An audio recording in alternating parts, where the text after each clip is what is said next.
En dehors de l'interdiction de le mélanger ensemble, aussi l'interdiction, on a aussi l'obligation de se laver les mains. Entre le poisson et la viande, il faudra se laver les mains. Pourquoi? Parce que tout simplement, lorsque je mange de la viande et que je mange du poisson avant ou après, eh bien il est possible que je suis entré en contact avec cette viande, avec ce poisson. J'ai retiré les arêtes du poisson et de cette manière, eh bien je n'ai pas, j'ai des résidus de poisson dans les mains. Quand j'ai des résidus de poisson dans les mains, après, si je veux manger de la viande, eh bien il va y avoir un mélange de viande et de poisson. Et c'est absolument interdit. Donc Chazal, Shulchan Aruch, chapitre 173, donc le fameux Shulchan Aruch dans lequel on a les lois de consommation pendant le repas, d'accord, les lois de bienséance, de derech eretz pendant le repas. Pendant le repas, tu dois te comporter, on a dit, tu dois attendre ton ami, tu dois manger doucement, tu ne dois pas prendre deux choses à la fois. On a vu toute la halakha de ne pas entraîner, susciter le dégoût chez les gens qui sont autour de toi, avec un alzader. Il y a aussi là-bas, Shulchan Aruch nous dit qu'il est absolument nécessaire de se laver les mains entre le poisson et la viande. Donc vendredi soir, en général, on mange des salades, on mange du poisson, et après on mange de la viande. Il faut absolument se laver les mains. Vous allez dire, même si quoi?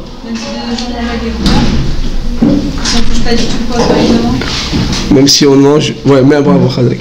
Pourquoi vous dites ça? De vous-même? Khazak. Le prix Khadash, il dit ça. Le prix Khadash était le Rav de Yerushalayim il y a 300 ans, c'est un idole d'Israël. Il écrit ça, il dit quand à notre époque on mange avec des fourchettes, donc peut-être que bien sûr il faut changer, mais il dit peut-être que se laver les mains ce serait superflu. Pourquoi? Parce que pour quelle raison on se lave les mains entre le poisson et la viande? Parce qu'on a dit qu'on rentre en contact, nos mains entrent en contact avec le poisson. Et comme elles rentrent en contact avec le poisson, donc après tu as touché la viande, il va y avoir un mélange de viande et de poisson, et c'est interdit. On a dit, ça amène quelle maladie? On a dit ça va faire la lèpre. On a fois que ça n'existe plus, mais comme c'est le Talmud qui le dit, donc ça reste immuable, ça reste toujours interdit. Vous vous dites que quoi? Que normalement, il ne va pas avoir de contact, parce que... Limite à la bouche, on voit dedans, je pense, c'est ça.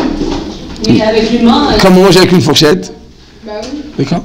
J'entends ce que vous dites. Donc vous dites, comme on mange la fourchette, alors il n'y a plus de mélange possible. Alors bien là, dans votre texte, ce que vous dites, c'est vrai, c'est ce que les poskim ashkenazim ils disent. Ils disent que l'obligation de se laver les mains entre le poisson et la viande, c'était à l'époque en laquelle on mangeait avec les mains. On m'a même dit qu'il y a certains édotes qu'est-ce qu'ils font? Comme on dit, des communautés qui mangent de couscous avec les mains. Vous avez entendu pas ça? Je ne vais pas dire de qui il s'agit, mais il paraît qu'ils mangent le couscous avec les mains. Mais en tout cas, non, c'est pas vrai, c'était juste. Non, je n'ai jamais dit ça. Alors là, vous leur mettez. Alors là, par contre, ils en ont des. Mais alors là, non, je dis non. Non, c'est pas vrai là, pourquoi? Ils sont très propres les gens. Non, c'est pas tout de suite. Non, voilà. Non, mais non. Là, le gars, donc on a dit, eh bien, il est absolument à taille, quoi. Quand tu manges du poisson, si tu as mangé avec une fourchette, alors pourquoi tu vas te laver les mains? A priori, c'est pas nécessaire de se laver les mains. Vous avez raison. Eh bien, la réponse elle est comme ça. Quand tu manges du poisson, si tu manges pas du gefilte fish, parce que tu n'es pas polonaise, tu as mangé du poisson, et dans le poisson, il y a souvent des arêtes. Et comme il y a des arêtes, comment tu enlèves les arêtes? Tu les enlèves pas avec une fourchette, tu les enlèves avec la main, avec les doigts. Même quand on est très propre et qu'on fait très attention, on commence avec le petit doigt comme ça, parce qu'on vient de... D'accord? Eh bien, on fait très attention à ne pas s'étouffer. On va retirer l'épine. Quand tu retires l'épine, tu as du poisson sur tes mains, ça y est. Deuxième cas de figure, tu as un poisson avec la peau. Et des fois, la peau, elle est collée. Tu n'aimes pas toujours manger la peau, c'est un peu gris comme ça, où il y a des écailles. Donc tu le retires. Alors c'est vrai que tu le fais avec des ustensiles, mais il arrive que des fois, tu n'arrives pas à l'enlever ou torquéder comme ça, ces trucs, on ne s'en rend pas compte. Chazal nous dit que les mains, il y a des ascaniotem, les mains, elles touchent sans faire attention. Tu fais comme ça, tu te grattes, tu fais attention. Sans arrêt, les gens, ils ont des tics, tu sais pas, toute la journée, je sais pas ce qu'ils font, mais dans tous les sens, d'accord? D'ailleurs, moi, t'as les mains, t'es en train, ça bouge quoi, ça bouge tout seul. Eh bien, il y en a même quand ils dorment, ils bougent, d'accord? Ils font du sport. Donc on te dit quoi? Ça s'appelle Yadaim Askaniotem. En français, les mains sont baladeuses. Elles touchent sans faire attention, elles touchent sans truquer, tu fais pas attention. Donc quand tu manges, des fois ça arrive que tu mets le plat, tu mets les doigts dans le plat. Tu vas dire, ah non, moi jamais. Moi depuis que je suis toute petite, quand je touche le main avec le plat, ma mère elle me prend, vous savez, le truc pour les mouches, là, vous connaissez ou pas? Pourquoi c'est traite le truc avec les mouches? Parce que tu as le bâton dans la main, mais elle fait comme ça, et après là, donc elle n'a pas le temps, la mouche, de savoir que ça arrive sur elle. Donc elle ne reçoit même pas l'air, parce que quand elle a de l'air, elle va s'envoler. Mais là, c'est la même chose. Donc là, tu t'es pris une fois, deux fois, trois fois, tu dis ok, je touche plus. Mais malgré tout, c'est vrai que c'est pas courant. On est dans une époque où on fait très attention à l'hygiène, on fait très attention à notre tsura, on fait très attention à manger proprement.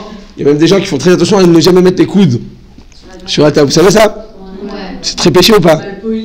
Très mal, c'est la moitié. C'est comme de manger. C'est comme ça, c'est manger comme ça, c'est péché quoi. C'est ça? Il faut manger comme ça quoi. Voilà, on n'a pas le droit de. Voilà, faut jamais mettre les coudes quoi. Et tu manges le coude dans l'air quoi, ça veut dire. Ah ouais? Ah, d'accord, très bien. Magnifique, pourquoi pas Rotaï? Magnifique. Mais en tout cas, eh bien, même dans ce cas-là, Chazal nous disent que l'être humain, il peut enlever une épine sans le savoir, sans s'en rendre compte. Il peut enlever de la peau, il peut faire mille et une choses avec ses doigts. Et comme ça arrive, alors oui, il faut se laver les mains. Deuxièmement, à Rotaï, eh bien, il faut comprendre que la sakana, c'est plus grave que la halacha. On dit en ivrite, et je vais vous le dire en araméen d'abord, écrivez-le, Khamira, c'est quoi? Le danger est plus grave que l'interdiction. Khamira, sakanta, mi isura. C'est en araméen, c'est-à-dire Khamour, asakana, mina isur. C'est plus grave de transgresser, de faire un acte dangereux, que de faire un acte qui est interdit par la halacha. Khamira, sakanta, misura. En araméen, vous savez, on ne met pas de he à la fin d'un mot, mais un aleph. D'accord? En hébreu, on met un he à la fin. Khamira, sakanta, misura. Khamour, asakana, minaisur. En d'autres termes, c'est plus grave de transgresser, de faire une action qui est dangereuse, plus que quand tu fais une action qui est interdite par la halacha. Oui? C'est que quand tu te mets en danger, ben, c'est plus grave que si tu as fait une avéra. Parce qu'une avéra, tu t'en manges avec un Kadosh Baruch Hu. Si c'est ben adam la makom, et tu demandes pardon à Hachem, Dieu il te pardonne. C'est ben adam la chavero, tu as fait du mal à ta camarade, t'as pas été sympa, t'as jeté tes chaussettes, truc, tu dis pardon, je te demande pardon, je prends sur moi. Ayum kabelet à la suite. Demain, tu jettes aussi tes chaussettes, tu demandes toujours pardon, Dieu il pardonne. Si tu es sincère, même si après tu retombes, Dieu il te pardonne. Mais quand tu fais une sakana, tu te mets en danger ton corps, et la personne elle va mourir. À qui elle va demander pardon? Dieu il dit je t'avais prévu de vivre 118 ans, 6 mois et 25 jours. Je t'avais prévu, tu aurais pu faire 100 milliards de mitzvot, tu aurais pu faire du bien, tu aurais pu faire du chesed, tu aurais pu étudier la Torah, tu aurais pu enseigner, tu aurais pu faire tu vois des trucs. Et toi, t'es morte chez Mishmor à 99 ans. Donc t'as raté 19 ans de ta vie. Tu aurais pu pendant ces 19 ans faire du bien, faire du chesed, tu aurais pu avoir un salaire incommensurable. Donc là, on te dit je te pardonne pas. Je peux pas te pardonner, pourquoi? Parce que ce que tu as perdu, c'est irrattrapable. Comprenez, la valeur du moment, c'est incroyable. Des fois on dit mais non, mais ça me saoule, j'ai pas envie, j'ai pas la force. On s'en rend pas compte. Surtout à votre âge, je vous l'ai dit, comme j'ai au nom du Gaon de Vilna, ce qu'on fait à votre âge, ça reste imprégné sur votre âme toute votre vie. Ce que vous allez acquérir maintenant, que ce soit la Torah, que ce soit les midot, que ce soit les kabel d'un rave, même les kabel d'un rave, tu sais baisser la tête quand il faut, parce que des fois tu prends des décisions dans ta vie, et tu prends des décisions qui ne sont pas suffisamment pesées, qui ne sont pas suffisamment réfléchies. Quand tu prends à ton âge, à 18 ans, 19 ans, 20 ans, tu prends un pli positif, sache que ça va rester à vie. Alors c'est vrai que tu vas dire, mais c'est la plus belle année de ma vie, je suis comme une fleur en train d'éclore dans les prairies de la chèvre de Monsieur Seguin, mais c'est très beau tout ça, c'est très politique, mais à la fin, à Botaï, on te dit quoi hein? Ce que tu vas prendre maintenant sur toi, hein, eh bien, tu le garderas pour toute ta vie. Parce que c'est une acquisition, avant 18 ans, tu n'es pas encore suffisamment formé au niveau de ton caractère. Donc tu es un petit peu comme une feuille comme ça qui n'est pas encore... donc tu as besoin de l'autorité parentale, tu as besoin de savoir où tu mets les pieds, tu as besoin de toujours garder préservé. Après, une fois qu'on commence nos études, qu'on commence nos études de rock, qu'on commence notre vie professionnelle, en tout cas nos études pour pouvoir avoir un métier, alors ça y est, on est déjà lancé, on n'est plus sur la binia atzimit, on n'est plus en train de se construire, on est en train maintenant, eh bien, d'entreprendre une nouvelle vie, notre prochaine vie, notre futur avenir. Quand on n'est pas en train de construire et d'accumuler un potentiel spirituel. À quel moment c'est ce moment qui est ou maintenant ou jamais? C'est le moment du séminaire. Alors c'est vrai qu'on n'a pas toujours la force, c'est vrai que c'est beaucoup, c'est vrai que c'est imposant, c'est vrai, et puis c'est vrai, pas tous les cours me conviennent, magnifique, c'est vrai. Simplement, il faut comprendre que c'est ou maintenant ou jamais. Et si maintenant on prend un bon envol, et bien après toute notre vie on continue dedans. C'est ça la force. C'est comme j'ai expliqué, c'est comme cet arbre-là, qui est tout souple, qui est tout rare, qui est encore très très jeune, et tu vas mettre autour de cet arbre, tu vas mettre des attelles pour pouvoir le tenir et le permettre de pousser droit. Une fois qu'il a déjà poussé, tu peux venir avec un tracteur, c'est où tu le déracines, où tu l'arraches, ou tu casses le tracteur. Mais c'est trop tard. Quand c'est déjà lancé, c'est comme une flèche, tu l'as lâché, eh bien ça y est, une fois tant que tu l'as dans la main, tu peux choisir ce que tu veux, ou te diriger. Une fois que tu l'as lâché, eh bien on ne peut plus retourner en arrière. C'est un point de non-retour. Qui nous dit ça, Shlomo Amelech, le plus sage de tous les hommes. Il dit de la même manière que quoi, que l'être humain, quand le guerrier, quand il est dans sa main, il a son arc et sa flèche, eh bien, tant qu'il a dans la main, c'est bon, c'est lui qui gère. Une fois qu'il a lâché, une fois qu'il a tiré sa flèche, il n'a plus qu'à prier à Kadosh Baruch Hu. C'est la même chose. Maximum, si un bon coup de vent, tu vas pouvoir, si tu t'es trompé de cible, avec un bon coup de vent, tu vas pouvoir retrouver. Mais il faut un miracle. Mais tant que tu l'as dans la main, il ne faut pas de miracle, c'est normal, c'est naturel. C'est la même chose. De la même manière que quand c'est dans ta main, la flèche, c'est toi qui gères. Eh bien, quand tu es jeune, tu peux encore te gérer. Une fois que tu as déjà grandi, tu as déjà acquéri ton potentiel, ton caractère, et tu as déjà travaillé et acquis tes midotes, tes attributs, eh bien c'est trop tard. C'est-à-dire que tu ne peux être que la victime de tes sauts d'humeur, de ta colère, de ta jalousie, parce que bon, tu t'es pas travaillé, donc si tu t'es pas travaillé, eh ben c'est pas toi qui va diriger ta vie, c'est la vie qui va diriger. Ça, on ne se rend pas compte qu'un Ben Torah, El Ben Chorin, elle a mis Shosek Ba Torah. La Torah, ça te rend un homme libre. C'est grâce à la Torah qu'on est des hommes libres, parce que là, avec la Torah, tu te gères, tu te contrôles, tu fais du self-control. J'ai pas envie de m'énerver, j'ai pas envie de jalouser quelqu'un, j'ai pas envie de regarder quelque chose qui va m'attirer, je me gère. Cette sensation de self-control, ça donne une simcha. La véritable simcha vient de là. Quand tu n'es pas victime de tes sauts d'humeur ou de tes pulsions, de tes envies, un jour tu fais ça, un autre jour tu fais ça, un autre jour tu fais ça, t'es comme une coquille d'œuf dans la mer, d'accord, dans un océan. Aujourd'hui ça va à droite, après ça va à gauche, t'es toujours victime, tu n'es jamais maître de toi-même. C'est terrible, c'est dur à vivre. C'est pour ça qu'il y a tellement de psychologues, de psychiatres et ainsi de suite, parce que tu es toujours bousculé. Et puis c'est vrai que les événements de la vie, surtout à notre époque, d'année en année, la vie elle va de plus en plus vite, avec tous ces trucs, et les téléphones, et la technologie, ça va très très très très vite, tu n'as plus le temps de gérer les événements. D'accord ? Et donc, si à l'intérieur de toi, tu te self-contrôles, tu seras l'homme le plus heureux du monde, et que comme ça.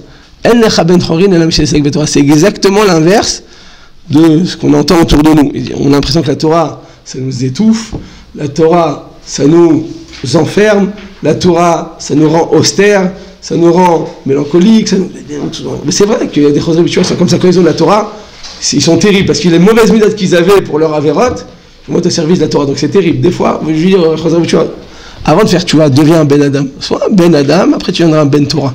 Soit un Ben Adam, soit travaille tes midotes, soit quelqu'un d'agréable, soit aimé par ton entourage, après ta Torah, elle sera bonne. Ce sera une Torah de vie. Donc ça dépend de nous. La Torah, ça bonifie une personne. La Torah, c'est Me'aden et Adam. Quand on dit Me'aden, ça raffine, ça élève, ça bonifie. D'accord ? Ça te rend bon. Mais quand on veut devenir bon, il faut plus de Torah. Alors c'est vrai que c'est fatigant, c'est vrai que c'est beaucoup, c'est vrai. Et encore. C'est vrai, c'est du boulot. Mais c'est du boulot qui nous rapporte tout de suite, on ne se rend pas compte. Surtout à votre âge, à votre taille, vous en serez les seuls bénéficiaires, mais votre mari, il sera encore plus heureux. C'est pour ça que de toutes les yeshivot d'Israël, ils m'appellent pour des filles du séminaire ici, parce qu'ils savent que vous êtes construits, vous êtes réfléchis, vous avez beaucoup de Torah, vous avez beaucoup de rabbanim, vous avez beaucoup, cette ouverture d'esprit avec tous les rabbanim. Les yeshivot, ils ont un rave et ils le suivent. Et encore, il y a plein d'yeshivot dans lesquels ils n'ont pas de rave. Ils ne s'identifient pas, malheureusement. Mais en tout cas, s'ils ont un rave, un mashgiach, une personne, ils essayent de s'attacher à lui. Mais ici, pour vous avez une vingtaine de rabbanim, chacun peut trouver son style et sa personne avec laquelle elle va plus savoir s'identifier pour pouvoir se construire finalement. Donc on a dit à Botaï, je sais pas, on est très fort, on parle d'éducation, on parle de se laver les mains, d'accord, on va loin. Mais en tout cas, on revient à Botaï, à nos moutons, à nos poissons. On a dit que quoi, que quand tu manges du poisson et que tu retires les épines, c'est évident que tu dois te laver les mains. Et même ça, à Botaï, les gens ils le font plus à notre époque. Donc je vous dis, possible Ashkenazim, ils disent que comme on mange avec une fourchette, il n'y a plus besoin. Comme ça il écrit le char, comme ça il écrit Maganava, mais dans Rachem et dans Yoredea, puisqu'il s'est dit, il dit, écoute, ce qui est écrit dans le Shulchan Aruch, ça ne change pas. Si c'est écrit, ça reste interdit.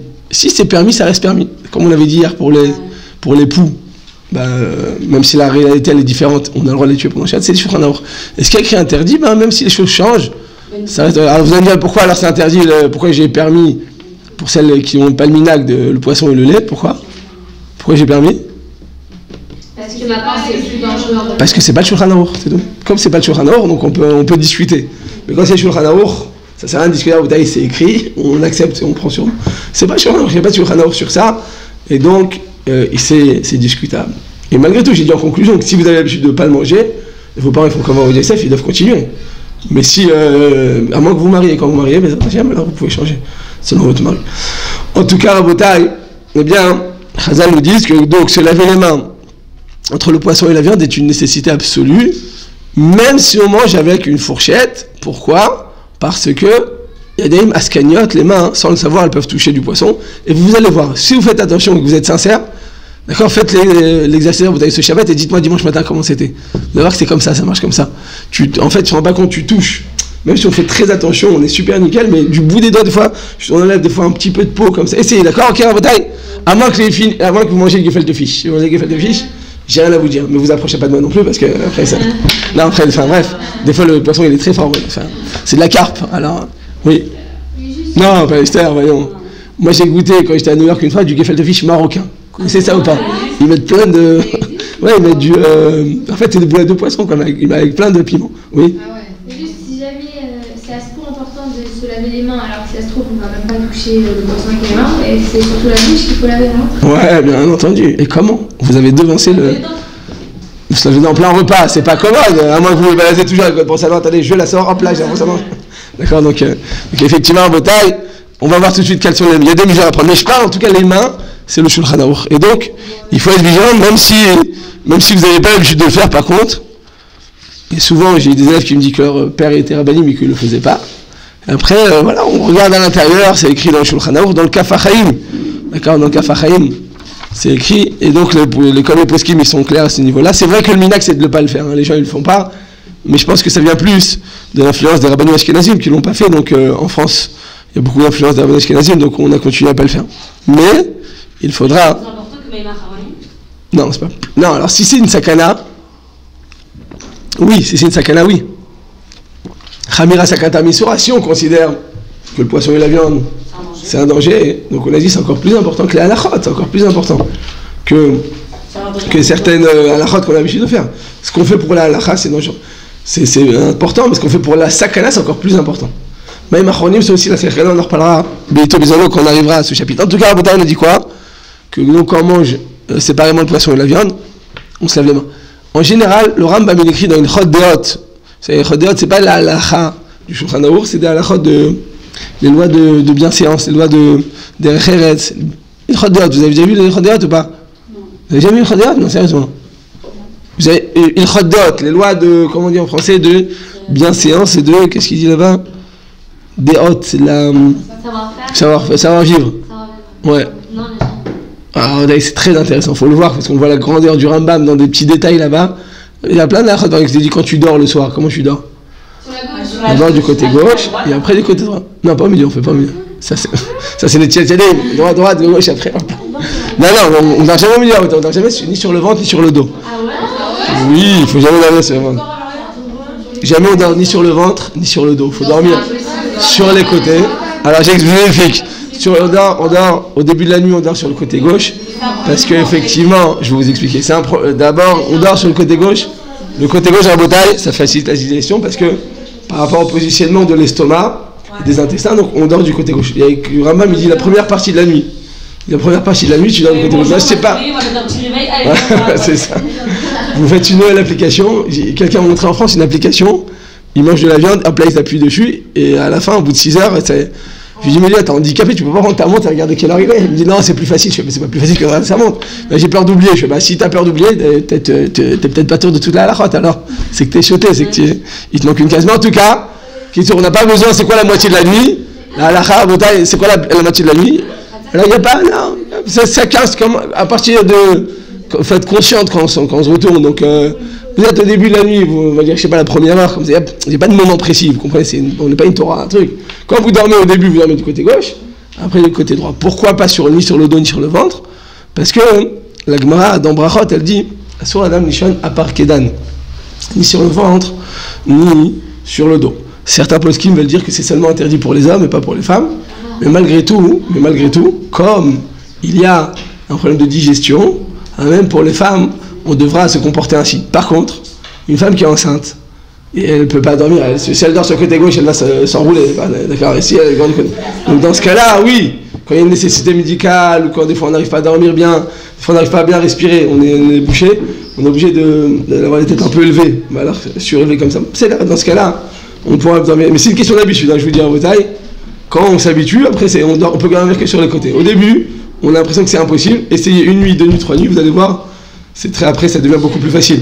C'est comme quand j'avais eu mon premier Théouda de Rav, d'accord? J'ai pas réussi à dormir de la nuit. Pourquoi? Parce que je savais pas si un rabbin il devait dormir avec la couverture sur la barbe ou sous la barbe. Donc toute la nuit, je me suis retourné. Donc en réalité, c'est une question d'habitude. Au début, tu dors sur les côtés, tu verras, après tu peux dormir que comme ça. Tu peux plus dormir ni sur le ventre, ni sur le dos. C'est une halakha, donc on se renforce dans ça aussi. Mais en tout cas, il d'autres, c'est ça. Plein d'halakhot comme ça. Et il dit là-bas, il dit quand tu manges 2 aliments, il faut commencer d'abord par un aliment plus léger. Parce que si tu commences par un aliment plus lourd, tu vas remplir ton ventre, ton estomac, tu vas l'obstruer. Après, ce que tu vas manger sera achilagasa. Et tu vas mal digérer. Donc en général, tu commences d'abord par un aliment léger, et après seulement, tu prends un aliment qui est plus solide et plus consistant. Et c'est pour ça que certains, c'est ce qu'ils font, ils font le trou normand. Vous avez vu ça? C'est ils prennent un melon, je crois, avec la vodka, enfin je sais plus ce qu'ils font, il y en a qui prennent la pastèque, parce que la pastèque ça permet une meilleure digestion, parce que tout simplement au niveau des intestins, ça entraîne un relâchement, et les intestins sont beaucoup plus souples. Et donc, quand tu commences par un aliment, tu as 2 aliments devant toi, tu dois manger les 2, commence par le plus léger. Donc selon ça, quand tu dois manger du poisson et de la viande, tu dois commencer par lequel? Le poisson. Ouais. On commence par le poisson en général. Et après par la viande. Mais c'est pas une halakha, c'est pas un péché si on le fait diversement. Vous êtes invité chez quelqu'un, il fait l'inverse, il faut le suivre. Il y a écrit dans la halakha là-bas Koufraïm Gimel, le fameux chapitre du repas, Kol ma shomer alecha ba'al habayit aseh, chutz mitzeh. Tout ce que le Baal Habayit te demande de faire, tu dois l'écouter. Il te dit on mange sur un pied, tu manges sur un pied. Il te dit on mange la viande d'abord, tu manges sur la viande. On te dit, tout ce qu'il te dit de faire, c'est quand c'est caché, c'est quand il n'y a pas de problème de cache-route. Si tu as un problème de cache-route, alors réfléchis avant d'y aller, parce qu'une fois que tu es chez lui, c'est très délicat. De dire ça je fais pas, ça peut faire des grands trucs. Et c'est le problème souvent des choses habituelles, c'est qu'ils sont à l'extrême, et à la fin, ça dégoûte les gens de la Torah. En tout cas, la seule chose que tu ne devras pas écouter, s'il est énervé, il te dit, vas-y, tu vas saouler, sors! Il te demande de sortir, tu ne dois pas sortir. Ouais, il dit pourquoi? Parce que si tu sors, qu'est-ce qui va se passer? Bon, il faut être fort de rester, imagine-toi. Je te dis sors, tu dis non, je reste. Sors, non, je reste. Faut être balèze. On dit pourquoi? Il faut pas dire comme ça, faut pas dire shmata, je reste. Dire, je suis désolé, pardon. Enfin, tu trouves un truc, tu vas. Pourquoi? C'est là, pourquoi? Parce que tu vas sortir. Après, il dit oh là, qu'est-ce que j'ai fait? La honte, oh là là, je l'ai sorti, je l'ai envoyé, elle est sortie, je voulais pas la renvoyer. C'est pour lui, pour pas qu'il regrette. Parce qu'en Israël, on a du cœur. On a peut-être une grande bouche des fois, on s'énerve un peu plus que le truc. Mais on a beaucoup de cœur, alors il va regretter. Donc pour pas qu'il regrette, tu dois pas sortir. Tu fais un truc, tu te fais petite. Je t'ai pas dit de dire non, je sortirai pas. Ça, tu fais discrètement, tu me baisses la tête, mais tu ne sors pas. Pourquoi? Parce qu'après, il va regretter. Vous avez compris? Donc prenez la porte, s'il vous plaît. Prenez la porte. Ok. Non, je peux dire Vous êtes trop fort, très d'accord. Donc on a vu à vos tailles. Donc, oui. Quand j'étais petit, un prof m'a dit ça, parce que quand j'étais petit, j'étais quand même un petit peu turbulent, il faut le savoir. Il m'a dit prends la porte, je suis parti, j'ai enlevé la porte et ouais, je fais tout bafou. Je lui donne pardon à ce donc. Je lui ai fait des cheveux blancs, mon professeur. Oui. Est-ce que Et on me dit tu peux m'assister, il dit non. Alors, Qu'est-ce qu'il fait? Pardon, mais tu peux m'assister, il dit non. Qui ça, votre hôte? Votre invité? Ma soeur. Ah, on parle pas dans les lois de... D'accord, ouais. D'accord. Non, je pensais que c'était comme la même chose avec la famille. Non, on parle juste... vous êtes invité chez quelqu'un. Non, on parle de... Vous êtes invité chez quelqu'un. Et que maintenant, il vous dit, je te demande de sortir. Eh bien, écrit, c'est la seule chose qu'il ne faudra pas écouter. Parce que si on le fait d'effacer avec ça, on a envie de partir. On dit non. Parce que si tu le fais, tu vas regretter. Et il va regretter, après, il va plus savoir comment se rattraper. Comme je vous ai dit l'histoire avec Yoshua, avec... il marchait mauvais zéro. Avec l'autre acrobate. Vous vous rappelez l'histoire que je vous ai dit? Avec l'acrobate. Il a dit comme ça, il a rejeté, et à la fin, ça a entraîné ça fait une nouvelle religion, parce qu'il faut faire attention dans ces moments-là, de ne pas dans ces moments, on va dire, délicats, il ne faut pas réagir de manière, impulsive. Au moment où tu sens que tu n'es pas très bien, ne prends pas une décision dans ta vie. Ça, c'est un grand clavier, même dans les Shidduchim. On dit tout le temps, des fois on dit, non, mais il m'a dit ça, un truc. Tu prends une décision sur le moment de la colère, ou sur le mécontentement, ou sur t'as été vexé. C'est toujours une mauvaise décision. Pourquoi? Parce que voilà, c'est pas réfléchi. Prends du recul. Par exemple, tu dis non, je suis pas bien, je vais te faire telle chose. Mais ne le fais pas, parce que attends que ça passe, tu verras après. Les choses, elles vont passer. Ça va te permettre de prendre du recul, et tu verras qu'après, ta décision sera beaucoup plus réfléchie. Après, si tu as pris la véritable décision, une fois que t'es bien, tu t'es retrouvé. Est-ce qu'on va savoir si c'est la bonne décision ou pas? On peut jamais savoir, on prie à Kadosh Baruch Hu, mais en tout cas, il faut jamais réagir de manière impulsive, jamais. Tout de suite, maintenant tellement je vous en ai parlé, il y a écrit là-bas, t'es invité chez quelqu'un, et le balabé, tu te donnes, je sais pas, une boulette, ou on va dire un truc cher, une damroute, ou il te donne un gros morceau de viande. Et toi, tu vois le fils du propriétaire qui tourne autour de toi, et il louche sur ton plat. Écrit dans la halakha, t'as pas le droit de lui donner à ce fils. Pourquoi? Il dit parce que ça se trouve, toi, tu es honoré d'avoir reçu ton invité, donc tu lui as gardé le plus beau morceau. Ça se trouve, ça fait 2 semaines que toute la famille se retient pour pouvoir te l'offrir. Toi, tu arrives avec ton grand cœur, tu l'offres à son fils. Donc le fils, il a 5 ans, il mange, il se pose pas de questions. La Gemara dit on n'a pas le droit de faire ça. Pourquoi? Parce que la Gemara elle raconte qu'il y a eu un cas comme ça pendant une année de famine. Ils ont reçu un rave à la maison. Le rave, il était gêné d'avoir reçu ce pain parce que il y avait le petit gosse qui tournait autour de lui. Après, il a donné à son fils. Chez Mishmor, la Gemara raconte quoi? Il est parti dans la cuisine, le père il lui a mis une claque au fils, et le fils il s'est étouffé avec ça, il est mort. La Gemara dit, il faut pas donner. Alors même si tu dis non mais ça se fait pas, je vais pas manger chez quelqu'un, alors une fois qu'il te l'a donné, tu dois manger. C'est vrai qu'il faut faire attention de ne pas aller manger chez des gens qui n'ont pas de quoi t'offrir, parce qu'après tu vas les indisposer, peut-être tu vas leur voler, c'est peut-être une sorte de vol.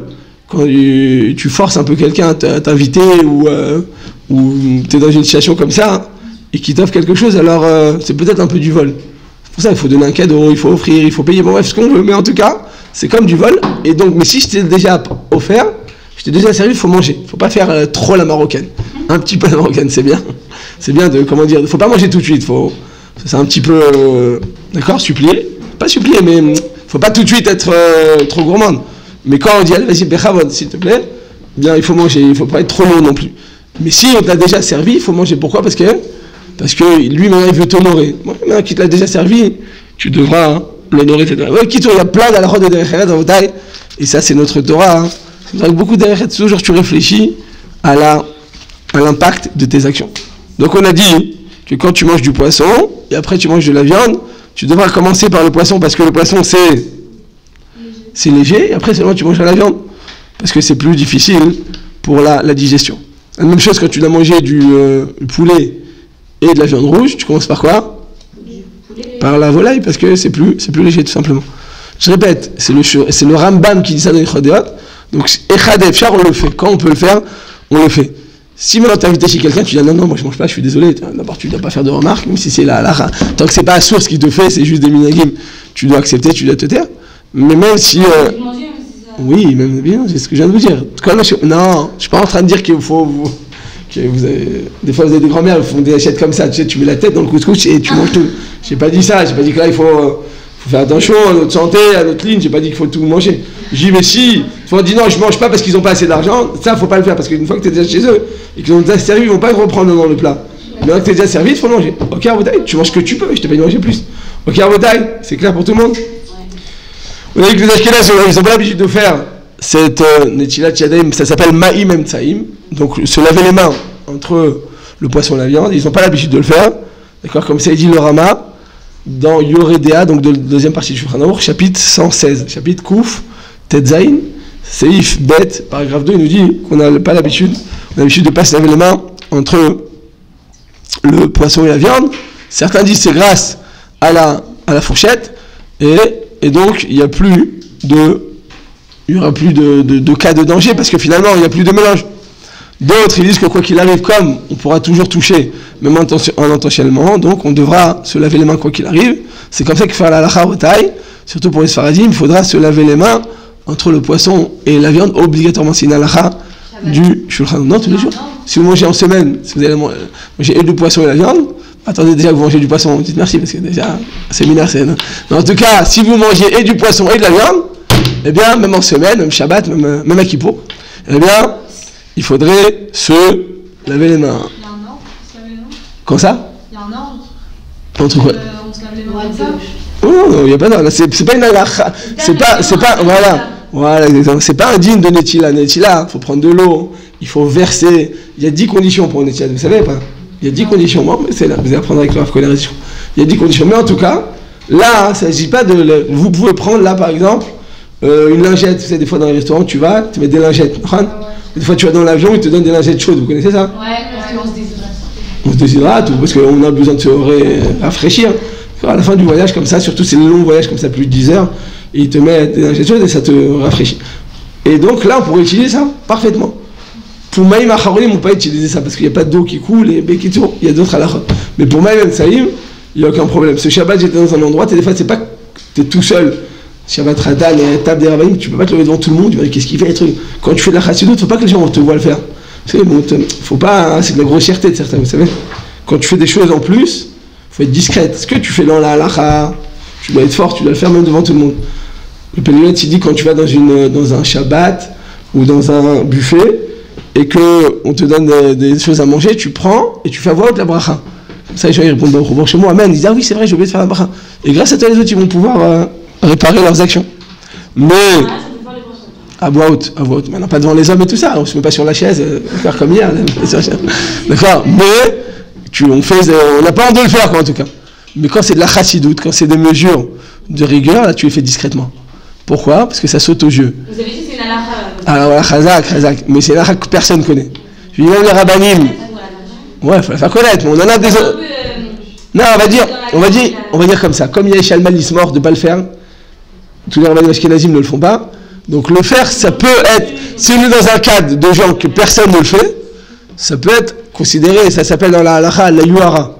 La yuhara, c'est un petit peu de la grossièreté, c'est pas la grossièreté, c'est du manque de finesse, c'est de la, tu te mets trop en valeur, comment on dit ça? De la légèreté? Non, l'inverse, c'est de la prétention, voilà, chazak, prétention, c'est de la prétention. Yuhara, en mauvais français, c'est que tu te fais montrer à tout le monde, t'as envie qu'on te regarde, waouh, quelle c'est des quêtes. C'est la prétention, c'est pas bien, c'est la gava.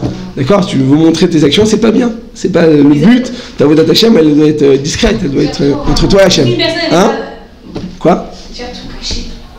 Non, mais j'ai pas dit non, alors voilà, j'ai pas dit tout. J'ai dit, la halakha, faut le faire avec simcha, avec entrain, et j'allais dire même envers et contre tous. Si c'est la halakha, et que personne ne le fait autour de toi, toi tu dois être fier et tu le fais avec tout ton cœur. D'accord? Et qu'on te voit, bah tant pis. Par contre, si c'est pas de la halakha, si c'est de la chassidoute, c'est des choses en plus, tu fais discrètement. T'as pas besoin de dire à tout le monde. Par exemple, il y a écrit dans le Shulchan Aruch, une personne qui fait un jeûne. Il y a 5 jeûnes en tout dans la halakha, mais toi tu fais un jeûne en plus. Bon, pourquoi? Parce que tu veux faire un jeûne en plus. Pour ta avéroté, tu as fait dans ta jeunesse d'avérot, tu regrettais que pour les hommes, pendant Shuvavim, il y a une période pour les garçons qui ont. Alors, il y a un tikkun, un des tikkun, c'est faire un jeûne.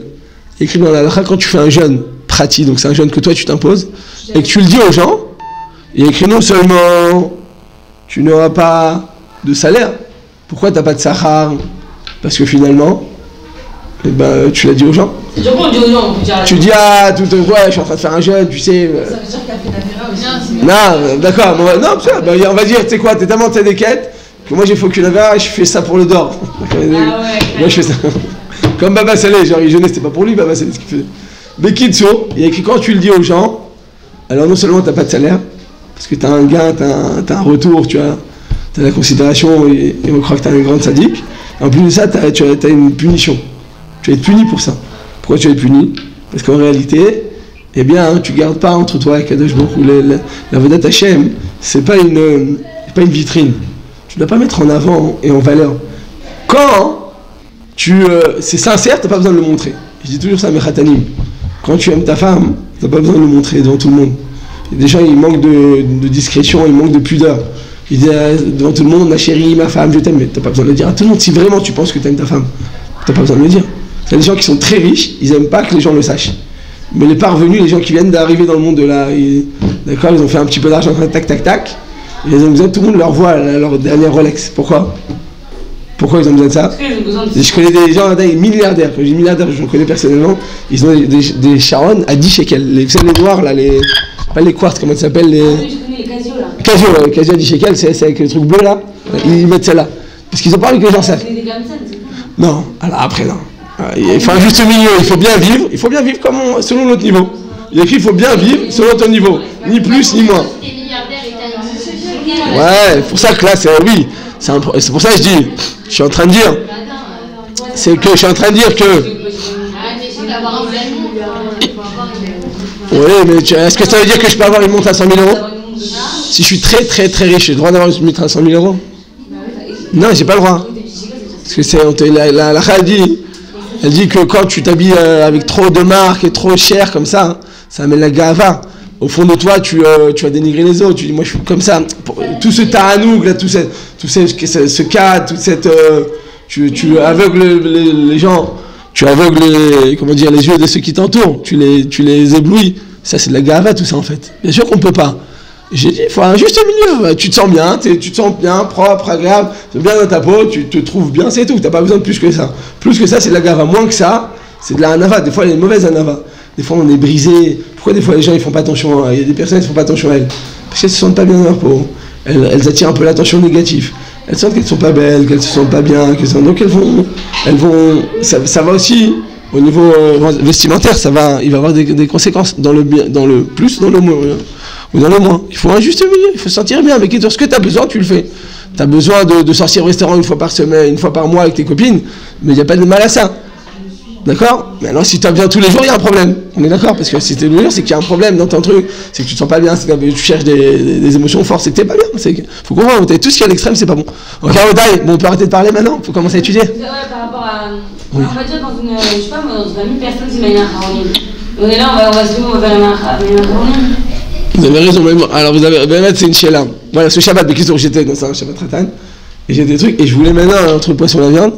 Je me suis dit, je vais me lever. En plus, là-bas, il n'y avait pas de Netiat Yadayim. Vous savez, il fallait aller dans un endroit. C'est les Arabes qui vont chercher de l'eau, de trucs. Il n'y a pas de. C'était tellement classe qu'ils n'ont pas mis de robinet. C'est très péché un robinet. C'est pas classe. Mais qui je me suis dit, comment je vais faire? Il y avait devant moi un seau de glaçons. Et sur le côté du seau de glaçons, vous savez, des fois, ça coule comme ça. Ah, vous avez fait ça? Bon, tu peux faire ça. Pour Maïm Emtsaïm, tu peux faire ça. Tu touches. Parce que si tu veux non plus prendre de l'eau devant tout le monde, faire ça, sachez que pour les gens non religieux, ils nous prennent pour des maghrébins, quoi. Quand tu fais ça comme ça devant tout le monde et ça coule et tout ça, c'est pas très... Faire ça discrètement, doucement, personne te voit, faut pas non plus. En dehors de la halakha, si tu dis derrière dans vos tailles, il faut savoir s'adapter à chaque nouvelle situation. C'est ça la chorma, c'est de savoir adapter la Torah dans des moments comme ça qui sont moins évidents. Est-ce que vous avez encore soif? Je peux chercher à boire. Mais est-ce que je vous en pose des questions, moi? Non, parce que vous êtes gentil. Comment, ouais? Amenez-moi, si vous voulez, 4 bouteilles d'eau comme ça, je suis... Non, mais vraiment... Non, un verre, là, s'il vous plaît. C'est gentil, merci beaucoup.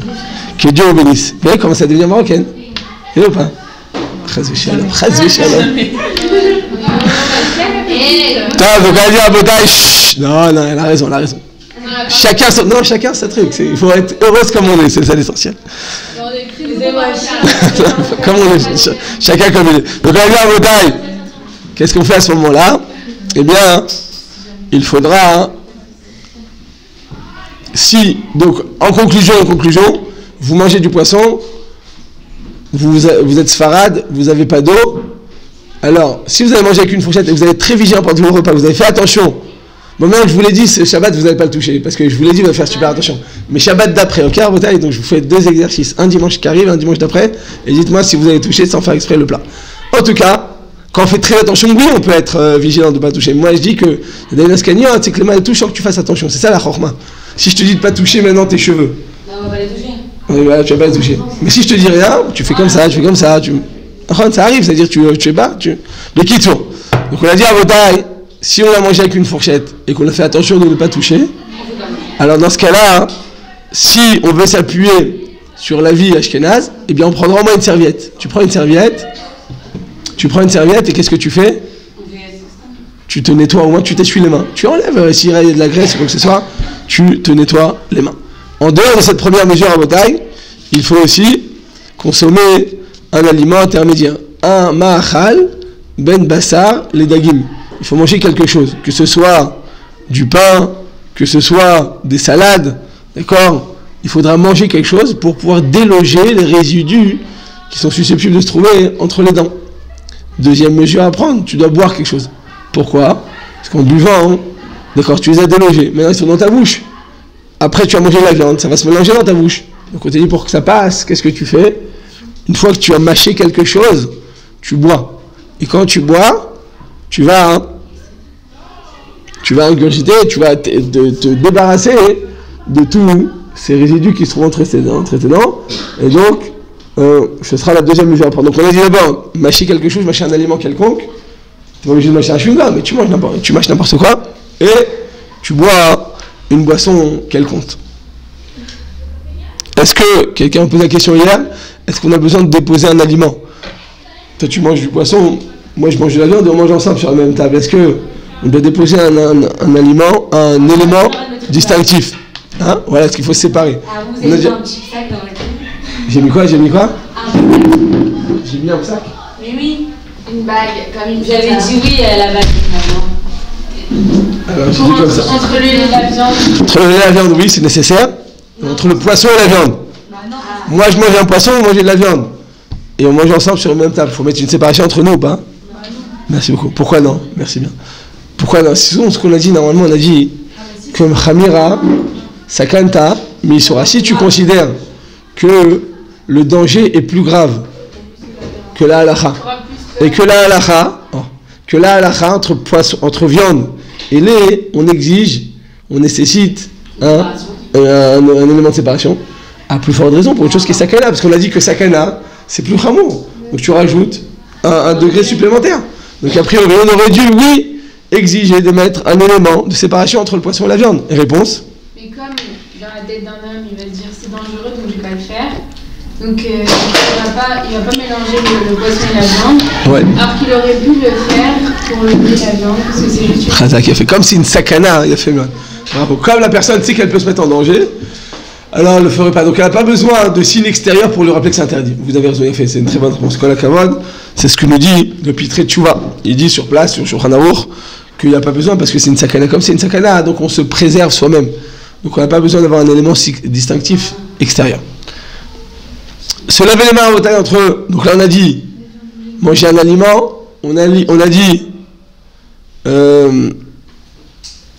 dit quoi? Boire une boisson, et on n'a pas besoin de mettre un élément de séparation. On a dit se laver les mains. Eh bien, ce sera absolument nécessaire. C'est une halakha dans le Shulchan Aruch, chapitre Koufaïn Gimel, donc le fameux chapitre 173 dont on parle souvent ces derniers temps, ainsi que dans le Yoredea, chapitre 116. Mais j'avais posé la question à Ramessas, Rabbi Shalom Messas. C'était le grand rabbin de Yerushalayim. Pendant 30 ans, il était ici à Yerushalayim et je lui posais la question. Et lui, très très versé dans les minagim, donc c'était le père du grand rabbin de Paris, Rabbi David Messas. Donc il connaît bien le public français, c'est un francophone. Et il est très fort aussi dans les minagim. Vous savez, les Français, ils ont beaucoup de minagim comme ça au Maroc, en Tunisie, en Algérie. Et donc, je lui ai demandé à Rav, quel est le minag à prendre? Est-ce que nous, en France, on a peut-être un minag différent du Shulchan Aruch? Qu'est-ce qu'il m'a répondu? Il m'a dit, comme ça, nous, on a reçu toutes les lois du Shulchan Aruch, on a reçu sur nous. Kibal, nous, Orot, Maran. Comme ça, il m'a répondu. D'habitude, cette phrase, c'est toujours Rav Yosef qui je l'ai entendu de sa bouche, c'est des centaines de fois. Là, j'ai entendu Ramessas, c'est-à-dire que Ramessas, il parle très souvent des minagim et on doit continuer le minagim si c'est contre la halakha. eh bien on continue à minag parce que le minag est devant, c'est la halakha. Mais là il m'a dit non, il m'a dit, je lui ai dit en France, j'ai jamais vu personne comme ça, je lui ai dit, j'ai jamais vu personne, aucun rabbin, qui se lavait les mains entre le poisson et la viande. Jamais de ma vie j'ai vu un rav qui faisait ça. Je lui ai demandé parce que on continue comme ça, il m'a dit ma putain. Je lui ai dit pourtant c'est un minag, il m'a dit non. Quand c'est contre la halakha, c'est pas un minag. Il m'a dit on a reçu les décisions du Shulchan Aruch, donc on devra se laver les mains entre le poisson et la viande. Comme ça il m'a répondu. Donc, en conclusion à Botaï, il faudra se laver les mains. Ensuite, il faut changer les ustensiles, changer les couverts entre le poisson et la viande, parce que nécessairement il reste des résidus, il reste de la graisse, il reste de la sauce. On est obligé de se changer les couverts, même pour les ashkenazim. Changer aussi les assiettes. D'accord ? C'est une obligation absolue. Qu'est-ce qui se passe dans vos tailles ? Que quand une personne, eh bien, elle a mangé de la damrout. Alors j'explique la damrout dans vos tailles. C'est quoi pour les filles qui ne connaissent pas ça ? Voilà. Ah, je rigole. C'était une boutade. Donc on est dans vos tailles, vous avez la damrout. Est-ce que, donc en général, souvent, les Tunisiens, ils font pas du poisson, ils mettent la damrout, et après, ils font directement la viande. Après, ils l'ont laissé dans une assiette. Est-ce que tu as besoin de te laver les mains après la damrout ou pas ? Non. En général, la damrout, ça se mange avec quoi ? Avec les mains. Et en plus, tu as mangé le couscous avec. Avec quoi ? Non, j'ai pas dit que ça sent fort. Non, dans ce cas, c'est fermé avec de la cire. Ça sent très fort le poisson, le boutard. Je sais pas, je connais pas, je peux pas vous dire, je sais pas, c'est bon, vraiment en tout cas, à Botaï, le problème qu'on a dans la boutade, c'est qu'on le mange la plupart du temps avec les mains, d'accord ? Et comme on le mange avec les mains, pour enlever la cire, pour le mettre dans la bouche, mais pour le mettre sur la tartine. Donc là, il n'y a plus toute la permission du Pri Hadash qui dit qu'on mange avec une fourchette, non ? Oui, non ? Il n'y a pas de sauce, tu vas pas te salir les mains, c'est tout sec. On te dit dans ce cas-là, quelle est la halakha ? Tu dois te laver les mains quand même ou pas ? Ah non, il n'y a pas de sauce. Et alors ? Non, la sauce. La sauce dans vos tailles, elle est problème. La sauce dans vos tailles, elle est problématique quand tu n'as pas touché l'aliment soi-même. Quand tu n'as pas touché l'aliment, tu peux toucher la sauce. Mais là, si tu touches directement l'aliment, parce qu'il n'y a pas de sauce, donc là tu es obligé de toucher l'aliment. Puis tu touches avec tes doigts. Mais après la viande, je la prends. Les mains, la viande. Vous le mangez avec une fourchette. Mais le pain que vous mangez entre les deux, vous mangez du pain, vous touchez avec vos doigts. Vos doigts, il y a de l'huile, il y a de cette damrout, il y a un petit peu de. C'est pas de l'huile, mais ça laisse une petite. Un petit peu de gras. Donc il y a aucun problème à ce moment-là. Mais Kitso, il y a un rave, un ancien rave, très ancien, il y a plus de 200 ans. Il disait que la damrout, il parlait des betsé d'agim. Il disait, ça n'a pas. Les autres poissons, ils disent que ça n'a pas un din, ça n'a pas de statut de poisson. Ça n'a pas de statut de poisson. Il dit pourquoi ? Il dit parce que ça a perdu totalement la forme, ça a perdu le goût, ça a perdu l'humidité qu'il y a dedans. Il dit c'est autre chose. Ça s'appelle panim hadashot. On va ni le considérer comme du poisson, ni comme de la viande. C'est une sorte comme ça de nouvelle création. Voilà. Et il dit donc, on va pas considérer comme si c'était du véritable poisson. Ouais, donc c'est ça, il dit comme ça. Il dit qu'on pourrait même manger avec de la viande, c'est vrai. Donc vous voulez faire des canapés de foie gras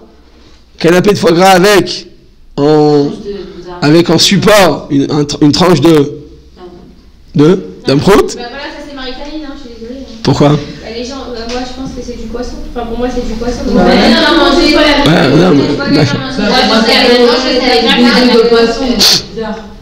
Même sans rentrer dans Marie-Taïn, ça reste quand même des œufs de poisson. J'ai jusqu'à un avis qui dit ça. C'était un Kalmon, il s'appelait Maharitz Chayout, je crois. C'était un ancien, très très ancien. Mais là, c'était un gadol, mais peut-être qu'il parlait d'autres poissons aussi. On ne peut pas savoir. Hein. Il y a 200 ans, 250 ans, peut-être qu'après ils ont changé leur manière de cuisiner, je ne sais pas. Mais en tout cas, il dit ça. Bon, alors c'est là, nous on ne le fait pas comme ça. Là, on se lave les mains. Mais si vous mangez chez votre grand-père, d'accord, dire bien, il a 115 ans, et tu dis, papy, il connaît toute la Torah par cœur, en général, ils connaissent toute la Torah par cœur, de A à Z, de Z à l'envers, à l'endroit, dans tous les sens. Je lui dis, papy, il faut que tu te laver les mains parce que mon rabbin il a dit ça. Il va dire, ma fille, t'as perdu 3 boulons. Tu lui dis rien, tu t'étais. Hein? Ton copain? Non, il dit à sa fille, ton rabbin mari est bizarre. Ah, ton mari est bizarre. Donc on a dit à Botaï, eh bien en conclusion, en conclusion, nous on doit se laver les mains parce que c'est le Shulchan Aruch. Si une personne ne le fait pas, voilà, on a essayé de trouver des circonstances atténuantes. La fourchette, la serviette et la damproute. Mais c'est l'air, voilà, c'est les trois. Les pots de glaçons, c'est une petite tourneau pour pas se faire griller, comme on dit. Donc on a dit à Botaï, eh bien, il faudra donc se lever, manger et boire. Et on n'aura pas besoin de mettre un élément de séparation entre les deux. Qu'est-ce qui se passe dans le texte si maintenant j'ai cuit du poisson et de la viande ensemble? J'ai cuit ensemble, bien sûr que c'est assaut. Mais il y a une goutte de poisson ou une goutte de viande qui est tombée dans le plat de poisson, inversement. Une goutte de poisson qui est tombée dans la viande ou une goutte de viande qui est tombée dans le poisson. Ah, est-ce que c'est Batel Béchichim ou pas? Ouais. Oui, tout le monde est d'accord? Disons oui. Oui ou non? Ouais. Tout le monde est d'accord, Bataille? Je sais pas, Il y a une goutte. jamais entendu. Ou inversement, ou le poisson qui tombe dans la viande ou la viande qui tombe dans le poisson. Est-ce que c'est Batel Béchichim? Non. Qu'est-ce que vous pensez quoi? C'est Batel Béchichim, Aurel? C'est la sauce qui est tombée. Ouais, ou même un morceau, l'homme chané. Hein. Ça veut dire que c'est de la sauce, mais c'est la même chose pour nous. Pour nous, la sauce et le plat, c'est la même chose. Pourquoi? Ta'am, Keika, de Horaïta, quand il y a une transmission de goût, c'est comme s'il y avait la véritable mamachoute. Quoi, Aurel? Donc là, il y aura pas de goût, donc c'est bon. Et donc, qu'est-ce que vous pensez? Oui, non? Ah oui, on a mangé. Non, c'est bon, vous posez. Donc c'est une goutte alors qui est tombée, on va dire. Bah, c'est. Enfin, ça va, c'est. Donc on a besoin de chichim ou pas? C'est quoi l'état? Chichim, c'est 60e, c'est qu'il y a une goutte de poisson qui est tombée dans la viande. Et maintenant, on veut savoir, normalement, quand c'est du lait qui tombe dans la viande, il faut que ce soit annulé au moins par 1/60e. Qu'il y ait 1/60e d'aliment contre cette goutte, pour que le goût ne se transmette pas. Pour pas qu'il y ait une transmission de goût. La transmission de goût, elle se limite à 1/60e. C'est-à-dire que si tu as plus que 1/60e, on va dire qu'en termes, tu as 10 grammes de lait qui sont tombés dans 100 grammes de viande. Dans 100 grammes de viande. Ça fait combien au taille dans 100 grammes de viande? C'est 1/10. 10 grammes dans 100 grammes, c'est 1/10. Donc là, c'est pas batel.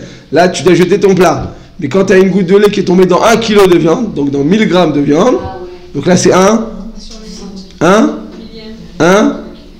centième. Donc 1 centième, c'est batel. C'est clair? Maintenant, tu as 10 grammes de poisson qui sont tombés dans 1000 grammes de viande. Mais non, vous avez dit le tam là. D'accord. Il Il n'y aura pas le goût du poisson dans la viande, mais ça va être quand même dans Il n'y aura pas de goût, donc c'est bon, c'est pas bon. Bah, c'est bon. c'est dangereux pour la santé. Et donc, Mais c'est annulé, il n'y a rien. Il y a pas de donc on jette, même à telle proportion, on jette. Je pense, Quoi, mais si elle a raison, par exemple, si on doit se laver le doigt entre le poisson et la viande, c'est à l'air très dangereux. Alors, par présent, si on met un petit bout de poisson dans la viande, c'est une catastrophe. Mais quand c'est du lait, quand vous allez manger du lait, et vous allez manger une pizza, après vous allez manger un hamburger.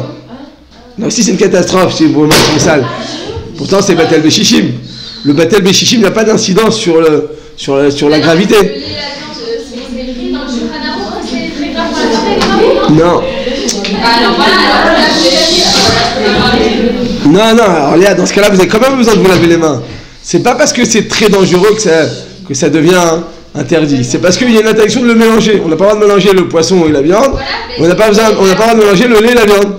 Donc quand j'ai les mains qui sont souillées d'un aliment, je suis obligé de me laver les mains avant de manger un second aliment. Dans le Shulchan Aruch, il y a écrit l'histoire de 1 centième là. Il y a écrit 1/60e pour le lait et la viande. Mais il n'y a pas écrit pour le poisson et la viande. Ah, c'est la question, c'est pour ça que je vous pose la question. Je suis comme Rabbi Jacob, je vous pose la question. Quelle va être la loi à suivre pour un mélange de poisson et de viande?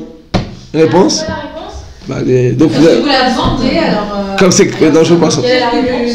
Il a fait le... Donc tout le monde est d'accord, parce que là je vais sur le côté droite de la salle. Ils interdisent parce qu'ils disent que c'est pire que le poisson. Moi je permets. Moi je permets. Et le côté gauche, il y a un truc. Voilà, donc on est d'accord à bataille, moitié-moitié ou pas? Ouais. Qui pense que c'est interdit, Bekitsour? Levez les mains. Ah, mais c'est pas la moitié, c'est beaucoup moins. Mais c'est quand Ah non, c'est interdit, pardon. Moi je pense que c'est interdit. Qui pense que c'est interdit? Ah, c'est tout, il n'y a pas beaucoup alors, d'accord. D'accord, donc en fait, celles qui interdisent, elles ont des plus grandes bouches, donc on les entend plus. En fait, vous êtes minoritaires. La halakha, bataille. La halakha, le Taz, Rabbi David Halevi, le commentateur sur Shulchan Aruch, il dit comme ça. Il dit que Chamira Sakana Mesura, c'est ça l'implication. C'est quoi l'implication de que la sakana est plus grave que la halacha? C'est ça. La halacha, c'est batel beshishim. La sakana, hein, c'est pas batel afilou BLF. Donc selon le tas dans le taille, eh bien vous aviez raison. Mais la halacha le maasé, on dit comme ça. Comme, regarde, c'est vrai que la sakana est plus grave. Donc ça veut dire que quand tu roules, tu as eu ton permis, tu es toute contente. Chut, tu as eu ton permis, tu es toute contente et tu montres à tes copines comment tu roules bien. Et maintenant tu dis, bon c'est bien, c'est facile, tu viens d'avoir ton permis. Et maintenant tu te permets de rouler à 120 à l'heure en disant, moi je suis sûr, j'ai mon permis, j'ai déjà l'expérience. Mais il y a 2 heures tu as eu ton permis. Tu le truc, là ce que tu fais en bouteille c'est encore pire si tu avais mangé Bassar Bechalav. C'est encore pire que si tu avais été Mechalel Kippour parce que tu te mets en danger de mort. Toi et tous tes amis, c'est très grave ce que tu fais, c'est très très grave. C'est une sakana de mort. Comme c'est une sakana, il faut être très vigilante, ne fais pas des choses qui sont inconscientes. De la même manière que si il neige, tu ne marcherais pas les pieds nus parce que, même à la maison parce que tu peux tomber malade, eh bien chaque chose qui suscite un danger, il faut être extrêmement vigilant. Et donc dans ce cas-là, hein, quand c'est tombé le poisson dans la viande, on te dit que c'est batel, c'est le taz veut dire c'est pas batel beshishim, même un centième, même un millième c'est pas batel, c'est pas annulable, mais les autres parce qu'ils me disent c'est vrai que c'est plus grave, mais simplement, tout à l'heure vous l'avez dit, il n'y a pas de transfusion de goût. Les Chachamim statuent qu'après un 60e, on ne ressent plus.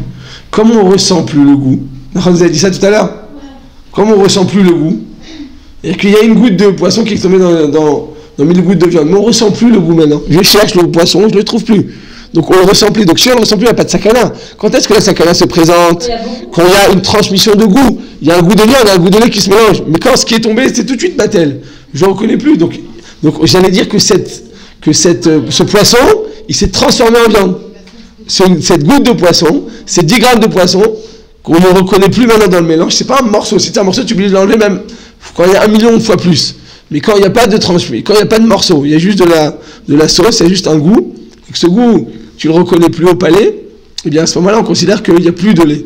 Pardon, il n'y a plus de poisson, il y a une transformation de cette matière, et donc, en conclusion, ce sera permis.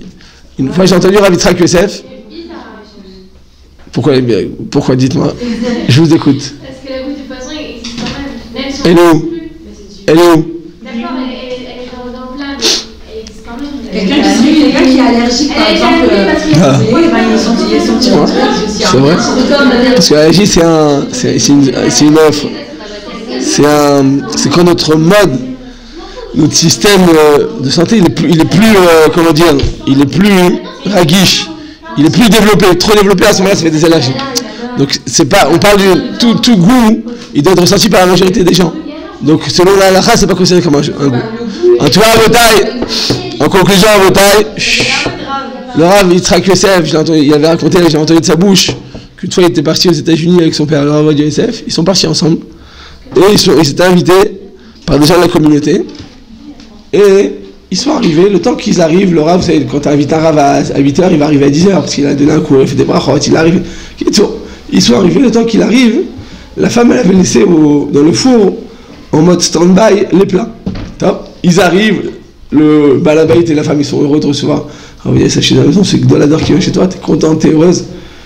Ils vont pour faire des tchatelem dans la cuisine, et en allant dans la cuisine, Rav Yosef, il voit dans le four qu'il y avait 2 plats qui étaient en train de réchauffer.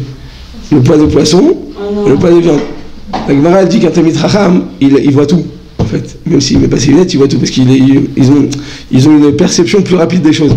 Ça s'appelle, il a une tvi'ut, c'est quoi tvi'ut? Tout de suite, il reconnaît les choses. Vous savez qu'il a des conclusions, il arrive à... Donc il a tout de suite, en une seconde, il a vu que c'était mélangé. Alors, il a fait les tchilatédaïm, il a mangé les salades, et après il n'a plus mangé. Elle lui présente le poisson, il dit ah, merci, j'ai plus faim, la fatigue, le chemin. Faut jamais dire hein, quand tu fais des choses. C'est très vexant. À personne, même à vos parents, faut pas le dire. D'accord? Même si tu dis truc, moi ça va, c'est ma mère, son père, non. Parce que t'es parti, t'es plus à la maison, tu reviens, tu dis non, truc, c'est très vexant. Donc même, il faut être très, très, très, très discrète et très fine.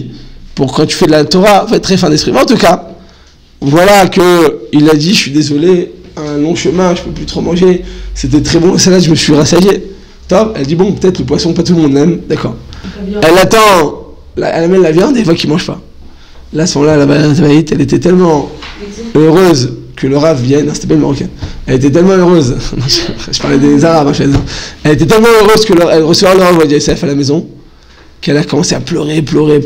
Et le Rav, il était gêné à ce moment-là, il a dit, dites-moi, qu'est-ce que vous avez besoin?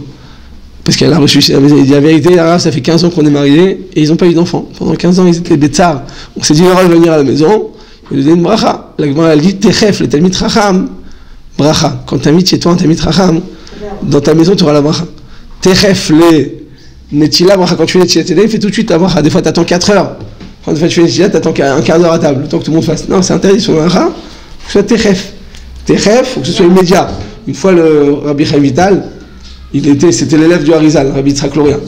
Et il est arrivé devant son, il dit, ah, j'ai mal à l'épaule. Il avait mal à l'épaule.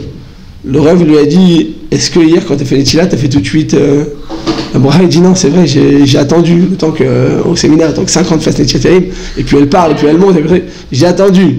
Le Rav, il dit, alors, demain, tu prends sur toi de plus faire, et ça va passer. Non, effectivement, la douleur, il dit, pourquoi? Il dit, parce que Techef, Netila bracha, ça doit être immédiat, Techef, donc juxtaposer, tout de suite le faire. C'est les mêmes otiotes que Katef. Katef, c'est l'épaule, donc tu as mal à l'épaule parce que Techef. Le Harizal, il a fait ses cheshbonot. En tout cas, le Rav lui a dit, regarde ma fille, je te fais une bracha et je vais te bénir. Bezrat Hashem, tu vas avoir, je te bénis que tu aies des enfants. Par le srout que tu m'as reçu à la maison, que tu m'as tellement honoré, tu m'as fait tellement de shefa, tu as fait tellement d'abondance, tu m'as tellement béni, eh bien, tu m'as tellement honoré, je te bénis que tu sois, Bezrat Hashem, tu aies des enfants. Qu'est-ce qui s'est passé l'année suivante? Qu'est-ce qui s'est passé à Otaï 9 mois plus tard?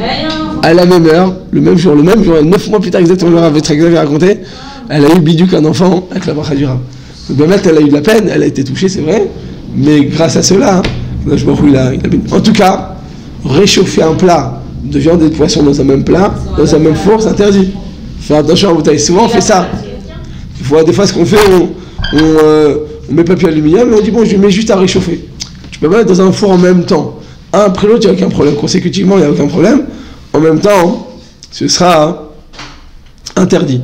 D'accord, Botaï? Il faudra être extrêmement vigilant de ne jamais cuire, de ne jamais griller du poisson ou de la viande en même temps dans un même four.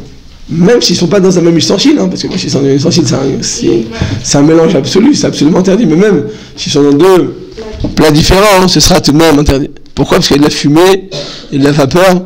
D'accord? Le Hevel, mais à Rev et de Kolatéamim, la fumée et la vapeur va mélanger tous ces deux goûts, et donc c'est interdit. Si c'est fermé et que c'est bien distinct, qu'il n'y a pas eu de vapeur qui est sortie, alors Bediavad, on peut le permettre. A posteriori, on peut le permettre. Dans Rav Ovadia Yosef, il était marmire. C'est que Rav Ovadia Yosef, pour lui-même, était très marmire. Ce qu'il écrit dans le dit les Makel, il était très Makel pour le peuple. Pour lui-même, il était très marmire. Il ne le disait pas, voilà, ça c'est une finesse d'esprit. C'est une. Tout à l'heure, vous avez dit quoi? De la délicatesse, quoi. Vous avez dit c'est de la grossièreté, comme vous avez dit? Vous avez dit le mot inverse? Prétention, voilà, c'est ça. C'est de la yuhara, quand tu montres à tout le monde que tu es marmire. C'est pas. Par contre, c'est vrai qu'une personne qui est en début de chemin, elle peut montrer aux gens, comme ça, elle leur montre le chemin à suivre. Elle veut s'affirmer. Comme j'ai dit tout à l'heure, elle veut le montrer aux autres, parce qu'elle-même, elle veut s'auto-convaincre que ce qu'elle fait, c'est bien. Qu'elle a besoin de le montrer. Comme je dit tout à l'heure. Non, je n'ai pas dit ça tout à l'heure. Quand tu as une nouvelle montre, tu veux que ta copine, elle la voit. Je vous ai dit ça ou pas? Tu veux que les gens, ils la voient. Genre toute la journée, quelle heure il est? Attends, je vais te dire dans ma Rolex quelle heure il est. Tu dis pas comme quelqu'un, il était en train de demander un taxi, il a fait comme ça, le taxi il a pris sa main chez Mishmor, il a perdu la main. Il dit ma Rolex. En tout cas, c'est-à-dire que quand c'est quelque chose de nouveau, tu n'as pas encore accepté, tu n'as pas encore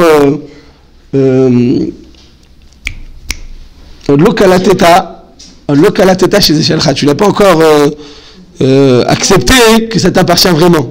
Donc tu as besoin de le montrer aux autres. Quand est-ce qu'une chose t'appartient vraiment? Quand tu n'as plus besoin de le montrer aux autres, tu n'as plus besoin de la considération de l'autre. Vous savez ça ou pas? Psychologiquement, c'est comme ça. Quand tu as besoin de le montrer aux autres, c'est que c'est pas toi-même. Donc tu as besoin inconsciemment de la considération du prochain. Tu as besoin qu'il voit, qu'il accepte. Mais quand tu te sens que ça t'appartient, c'est ta propre personne, tu as besoin de le montrer à personne. Pourquoi? Parce que tu sais que c'est à toi. Comme je disais tout à l'heure, les gens très riches n'ont pas besoin que les autres le sachent. Les gens qui sont en train de faire de la fortune, qui sont en train de s'enrichir, ils ont même tout le monde le sache, parce qu'ils se rendent compte, c'est moi qui... C'est qu'on fait la différence. Une fois, quelqu'un pose la question à Rav Steinman, il a dit, Rav, j'ai peur du Ainara. Il était très riche. Il a dit, pourquoi? Et il lui a dit, bah écoute, voilà, bon, j'ai réussi, j'ai une grande maison, j'ai une grande voiture, j'ai un truc, tata. Il a fait toute la liste. Alors il a regardé comme ça, il a dit, dis-moi, tu connais le chasse? Il dit, quoi le chasse? Il dit, le chasse? Il dit, oui, non, je connais pas, franchement. Et tu connais la moitié du chasse? Il dit, non plus. Est-ce que tu connais une masséchet entière, un traité?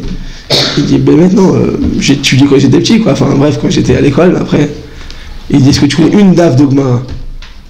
Il dit, non, mais je vous demande pardon, mais non, je connais pas. Je suis désolé. Il dit, est-ce que tu connais une Mishnah par cœur? Il dit, mais non. Il dit, t'en fais pas, personne va te mettre là, personne va t'envier. Tu connais rien, t'es moins que rien, personne ne va t'envier. Ton argent, c'est des ch'touillat. Personne te mettra là, Inara. Personne ne va être à ta place, ne t'en fais pas. Donc il y a des gens, ils se mettent tout seuls dans le truc, Inara, mais t'es pas. Si tu es forte, tu n'as pas besoin d'avoir peur de quoi que ce soit. Donc en conclusion, à Botaï, eh bien, lorsque c'est dans un four, ce sera interdit. A posteriori, si les deux étaient bien fermés, il n'y a pas eu de fumée ou de sauce qui se soit échappée, et que c'était sec, et bien a posteriori, ce sera permis. Est-ce que consécutivement, j'ai le droit d'utiliser un four pour la viande et pour le poisson, ou je dois avoir un four de viande, un four de poisson, un four de lait? On va avoir le même, c'est juste boire en même temps, c'est tout. Pourquoi? Mais si tu dis que c'est Khamira Sakata Meisora, tout à l'heure vous étiez sûr de vous. Khamira Sakata Meisora, c'est plus grave. Et pour la viande et le poisson, pour la viande et le lait, je ne peux pas avoir un même four. Parce que la vapeur, ça ne serait pas. Et même pour la viande et le poisson. Mais pour la viande et le lait, pourquoi pour la viande et le lait vous faire... Qui ça? Et le lait. Machine Ken. Mais j'ai dit que la viande et le poisson c'est plus grave à voter que la halakha. Donc si c'est plus grave, même les conséquences sont plus graves. Ouais, mais c'est plus facilement parler. Donc voilà, c'est-à-dire que quand on dit c'est plus grave, c'est dans l'idée. C'est-à-dire que quand toi tu te mets en danger, sache que tu fais encore pire l'influence négative et l'impact négatif, c'est encore pire que si tu as fait une avéra. Mais maintenant dans l'application, c'est pas pire. Parce que si c'était pire, eh bien, je devrais mettre pas un signe distinctif entre le poisson et la viande, je devrais mettre un mur de Berlin pour être sûr que je passe pas. La viande et le lait, tu peux mettre un petit truc. Parce que c'est que là, mais quand c'est une sakala, c'est encore pire. Alors te dis non. Dans l'idée, c'est plus grave, dans l'application, non. C'est-à-dire que comme tu sais que tu vas te permettre, tu sais que tu vas te préserver, et bien finalement, ça suffira. Donc, consécutivement, utiliser la même four pour la viande et pour le poisson, c'est permis, on n'a bien besoin de faire quoi que ce soit, aucune mesure, il n'y a aucune agbala entre les deux, il faut juste que ce soit propre. C'est vrai que des fois, dans le four, dans la plaque du four, il y a souvent la poêle, comment dire, c'est en fonte, c'est la fonte, c'est du fer comme ça, très très très épais. Les plaques du four, elles sont en fer, ça s'appelle de la fonte. C'est très épais comme ça, c'est marron, c'est truc c'est solide, ça tombe par terre, ça se casse pas. Oui, non, c'est très très très solide. Et puis ça monte à 200, 300, 400 degrés. Ça tient parfaitement. Pourquoi je vous dis ça? Parce que souvent là-bas c'est sale, comme c'est noir, donc il y a souvent des résidus, ça coule, il reste la mamachoute. Donc là-bas, si tu avais du poisson après tu avais de la viande, c'est mort. C'est interdit parce que là, la mamachoute, c'est interdit selon tous les avis. Mais si tu as changé de plaque, ou si le four était bien propre, tu as le droit de mettre consécutivement le poisson et la viande. C'est clair, Botaï? Est-ce qu'on peut avoir le même feu pour toute la vie du bassin? Bien fait, Mérod. Celui qui pose cette question, c'est le Rav Moshe Sternbourg de Arnof. Moshe Sternbourg, c'est le Gaon Abedin de Badat Tzedach Harizit. C'est lui le Gaon Abedin, c'est le chef, on va dire, absolu.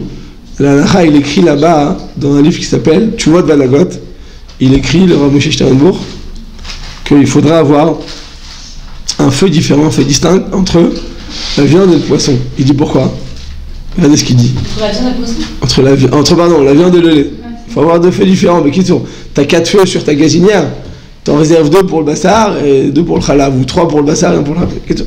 Il dit pourquoi? Il dit parce que dans ta cuisine, tu es très vigilante. Tu arrives à la maison, tu as acheté un nouveau four. Tu as acheté un nouveau mobilier. Tu as mis de la céramique qui est en parfaite concordance avec le carrelage du sol. Tu fais très attention. Je ne vais pas mettre du marron ici, du blanc là-bas, du gris bleu, on est d'accord, tu fais très attention ou pas? Les gens ils sont super makpidim, s'il y a une erreur, parce que Kablan a fait une erreur, je lui fais tout refaire. Nous, à notre époque, il y a tellement de shefa que les gens ils deviennent extrêmement vigilants. Et moi, je ne sais pas si vous avez vu la cuisine du Rav, Chaim Kanevski, vous avez déjà vu sa cuisine? Non. Il faut la voir pour la croire. D'accord, la rabbinite Kanevski, elle était dans un truc, et le même chez Rav Eliashiv, cuisine, c'est pas. Si je vous dis que c'était 1 mètre carré, j'exagère. Tellement c'était incroyable, là, comment c'était petit, l'un sur l'autre, truc. Et il dit à un moment, le shaïch, il était cassé, ça coulait quand il y avait de l'eau là-bas. Le temps qu'il a amené un métaken juste pour mettre une sorte de plaque comme ça en fer, pour boucher ce trou, ça a pris quelques mois ou quelques années. Quand elle est venue, la rabbinite a dit, qu'est-ce que mon mari, il est bon avec moi, il est merachem. Elle demandait rien. Quand à l'époque, c'était... Bon, très fort, qu'il y en a, ça existe encore. En photo. Non, donc on a dit. Donc on a dit à Motaï que, eh bien, le Rav Sternbuch, il dit, tu vois qu'on est extrêmement vigilant quant à l'aspect extérieur et esthétique de la cuisine. C'est de la même manière qu'on est makpid pour nous-mêmes, il faut la cuire pour Kadosh Baruch Hu. Il est vrai que sur un feu, ça arrive, tu fais du lait, et c'est quand tu fais le lait, des fois, ça coule. Ça zégolèche, ça coule. Il peut avoir maintenant, sur la plaque de fonte sur laquelle on dépose les marmites, eh bien, il peut avoir là-bas, ça coule. Il y a du lait, il y a de la graisse, il y a de la mamachoute là-bas. Quand tu grattes avec l'ongle, tu vas voir, ça va devenir tout noir. Donc, essaye, vous allez voir. C'est normal, c'est comme ça fait partie de la vie. Il y a des trucs plus graves que ça dans la vie. On va tous le passer, les autres chiens. Mais en tout cas, tu le poses. Il dit, là-bas, il y a la mamachoute, il y a la mamachoute. Maintenant, tu as fait du lait. Et 1 heure après, tu fais de la viande. Et tu sais quoi, 24 heures après, même 2 jours après, tu fais de la viande. Mais quand tu mets le doigt là-bas, il y a encore ce gras-là. Ça a laissé une empreinte. Donc il te dit, ça arrive que quoi? Que à cet endroit même, ça a coulé. Tu vas mettre la deuxième marmite, et bien ça peut, comme il y a de la cuisson, quand il y a de la cuisson, le goût va s'imbiber, va se raviver. Donc il te dit, il faut être vigilant. De la même manière qu'on est vigilant de tout l'aspect esthétique de notre cuisine, eh bien, il dit qu'il faudrait avoir ou bien une gazinière halavite, une gazinière bassari. De la même manière qu'à Pessah, tout le monde le comprend, c'est un train. À Pessah, il y a on achète souvent des petits feux, des petits fours, des petites gazinières comme ça, d'appoint pour. À Pessah, il n'y a pas Baté Bachishim. Et alors? Là, on peut dire que c'est Baté Bachishim, du coup, on peut y avoir 2 feux. Il a fait une très bonne remarque. Réponse, le Shulchan Aruch, il dit que même à Pessah, il y a Baté Bachishim. Quand c'est avant Pessah, ce que vous préparez avant Pessah, c'est Vadaï, c'est Batel Bishishim. Quand c'est pendant Pessah, c'est une stira avec Divra Shulchan Aruch, il y a une contradiction de Shulchan Aruch, et en conclusion, on dit qu'il y a dans beaucoup de cas, on peut dire aussi Batel Bishishim. Parce qu'une fois de plus, après Shishim, il n'y a plus de goût, vous comprenez? Après Shishim, ce que vous avez fait tomber, c'est plus la même réalité. Il y a une nouvelle réalité qui s'est créée. C'est plus de la viande, c'est plus du poisson, c'est plus du lait, c'est plus du chametz, c'est quelque chose d'autre. Il a changé son état. D'accord? C'est clair? Donc, Behemet, Batel Bishishim, Bedat Shulchan Aruch, c'est aussi une stira, c'est aussi une marloquette. Donc, en conclusion, à Botaï, le Rav Sternbuch dit que ce serait une bonne chumra d'avoir une gazinière bassari, une gazinière. Bon, il faut avoir une grande cuisine aussi pour faire ça. Alors, vous allez voir, il y a Bezrat Hashem avec un Tamid Chamo, Bezrat Hashem, en plus, il est très riche, donc vous pourrez faire. J'ai vu à Géoula, Gane Géoula, ils ont fait, vous savez, c'est le Gane Géoula, à Malchem Israël là-bas, vous avez une cuisine. Quelqu'un m'a dit, il est parti voir le projet immobilier.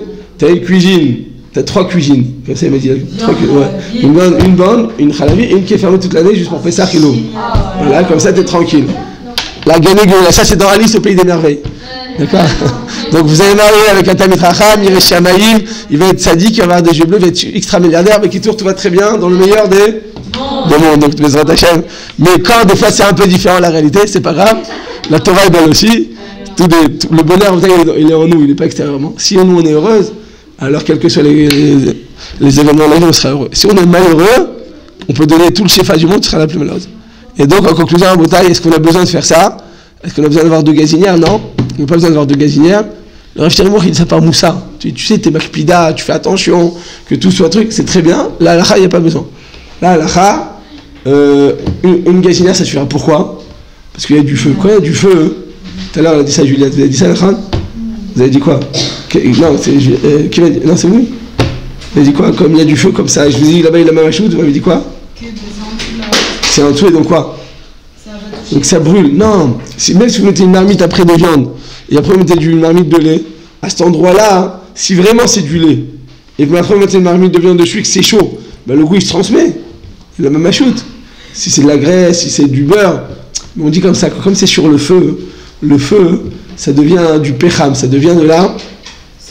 comme de la cendre, ça devient comme du charbon. Donc même si c'est vrai que c'était du lait au début, mais actuellement, le goût qui se transmet, c'est plus un goût de lait, c'est un goût de brûlé. Donc un goût de brûlé, c'est différent. Donc en conclusion, en Bretagne, on n'a pas besoin d'avoir de gazinière, une ça c'est sûr. Par contre, le problème qu'on aura, donc pourquoi? Parce que je dis que c'est du feu tout le temps, et le feu ça fait que cachériser sans arrêt. Le problème qu'on aura, c'est quand on a des plaques à induction, et là-bas, c'est froid. Le principe d'une plaque à induction, c'est quoi?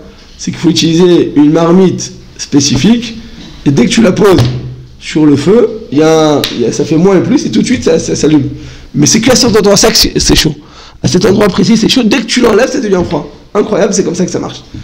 Pour des raisons de sécurité, pour des raisons d'économie, pour pas utiliser trop d'électricité, il y a cet endroit-là, hein, si c'est tombé, s'il y a du lait qui est tombé, et après tu mets du lait, tu mets de la viande, qu'est-ce qui va se passer? Il dit là-bas, c'est pas brûlé.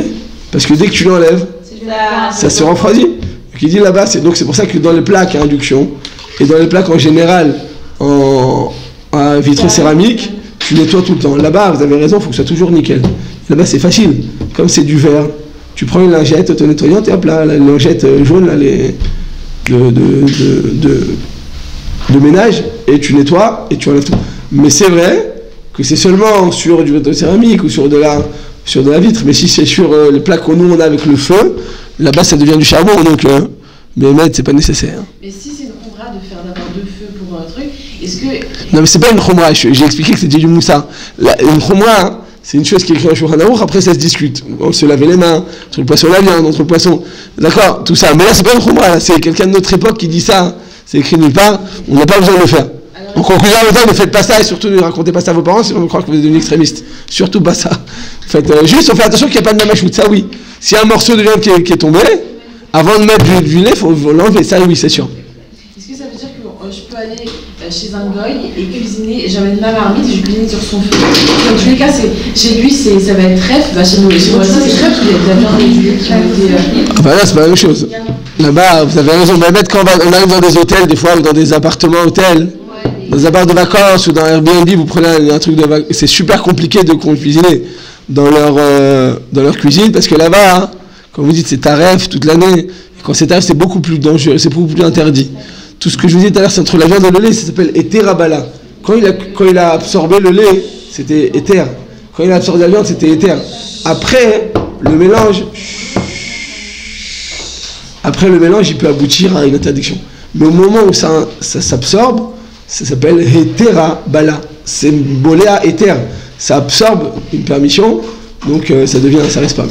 Est-ce que je peux, si quelqu'un ne parle des yeux du tout, utiliser son feu pour cuisiner des choses? Il a un crachage qui mange du taref ou pas? Ça veut dire quoi taref? Taref du cochon, du cheval, ou de la viande pas cachère. Alors si c'est sûr que tous les éléments sont cachés chez lui, c'est juste que c'est pas une manage guerra, oui on peut utiliser son feu, sans problème. Mais si c'est un goy, non. Bon, oui. Est-ce que si on met une séparation entre la casserole et le feu, c'est dans une plaque en métal ou quelque chose comme ça, on a le droit d'utiliser son feu? Ouais, dans ce cas-là, oui, parce que ça surélève, il n'y a pas de contact. Et effectivement, c'est ce qu'on fait. Par exemple, c'est quand on fait ça, on fait ça à Pessah. À Pessah, cachériser du vitre céramique, c'est une marloquette entre Ashkenaz et Sfarad, parce qu'il y a dedans la céramique, comme son nom l'indique, c'est de l'argile. Et l'argile n'est pas cachérisable. Et le verre n'est pas cachérisable pour les Ashkenazim, pour les Sfaradim, oui. Donc ils disent, comme c'est possible qu'il n'y a pas de cachérisation possible, qu'est-ce qu'on fait? On surélève. Et en surélevant, on écarte, en fait, on détourne le problème, quoi. C'est-à-dire qu'il n'y a plus de mélange possible. On surélève, quand on fait un basketball et qu'on prend la balle, pour que ça rentre dans le truc, il faut le surélever, sinon ça ne rentre pas. Voilà, je viens de vous le dire.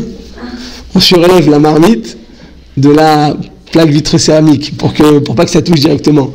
Ou bien, comme dit Chalavette, on prend la marmite et qu'on a peur qu'il y ait là-bas la mamachoute, qui est de la graisse, qui est des résidus alimentaires, alors en surélevant, ça suffirait. Quand est-ce que ça arrive ça? À Pessah, quand on veut on prend la plaque de fonte et qu'on l'a pas cachérisée avec un chalumeau, il suffit de prendre le papier aluminium et de l'entourer. Parce que quand il y a une séparation, il n'y a plus de transmission d'eau. C'est clair, Botaï? Oui. Et par exemple, si on arrive dans une maison de vacances et on veut cuire... De Goy ou de Juifs?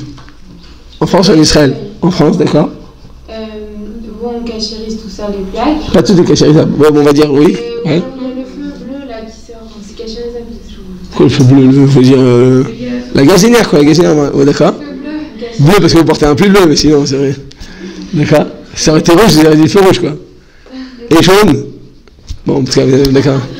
Donc, On cachérise. Ouais. Donc, et le problème, c'est qu'il y a une haute. Alors, est-ce qu'on a le droit de cuire? elle est haute, la haute ou pas? Non, attendez, on fait la marseillaise. Mechila. Répétez la phrase de la marseillaise. Les chaussettes de l'archiduchesse sont... La haute. Non, non. Donc la haute, elle est haute. Enfin non, la haute, elle est haute. Alors, donc vous dites quoi? Alors, est-ce qu'on a le droit de cuire quelque chose s'il y a une haute? Alors, mais ça dépend à quelle distance de la marmite elle se trouve. Le Rav Meloul de Marseille, qui est le plus grand Talmid Chacham de France, je crois, eh bien, il écrit là-bas, enfin, je suis sûr, il écrit là-bas que comme il y a une hotte qui est posée à une petite distance des marmites, il dit on peut considérer cette hotte comme étant un couvercle commun. Donc tout peut être tarif dedans, c'est possible. Faire attention quand on installe une hotte à la maison, qui est sur une certaine distance, parce que sinon on considère ça comme étant un couvercle commun. C'est comme si tu avais deux marmites, une de viande et une de lait, et tu mettais un couvercle sur les deux. Et ben c'est mort, tu l'as tout jeté. Faire attention. C'est quoi le mot d'aide? C'est quoi la mesure de vérification? C'est de mettre la main sur la hotte à cet endroit-là. À l'endroit où la vapeur va s'évaporer, on touche. Si c'est chaud, la plus forte raison c'est que c'est bouillant, alors c'est considéré comme si c'était un couvercle commun. C'est très compliqué, il faut la changer, il faut la désinstaller, il faut la mettre plus haut. Mais si quand on la met, c'est juste un peu humide parce que le temps que la vapeur elle arrive là-bas, c'est devenu plus humide, mais c'est pas chaud, alors c'est permis. Donc ça dépend en fait à quelle distance, ça dépend la grandeur de la marmite, ça dépend l'intensité du feu. Donc on fait chez la Tracham. Des questions à Botaï?